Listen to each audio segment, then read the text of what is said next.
Tata Dumnezeu să le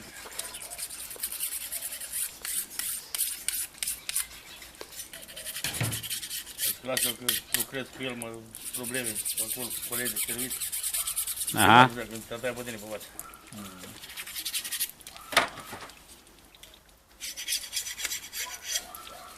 Ține bine de coadă, Marian. Fuge! Ații! Acum se dă, ha? Se dă. Chiar până la cele nu găsești un cârlic? Măcelaru. Da, la din fundul grădinii, mărănii. Vasi Măcelaru, băi, fraților. Ăsta e un cuțit. Cuțit, satâr. Păi crucea.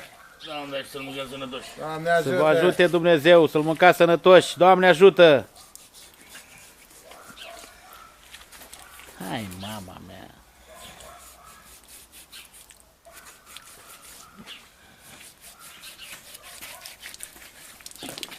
Dau drumul la apă.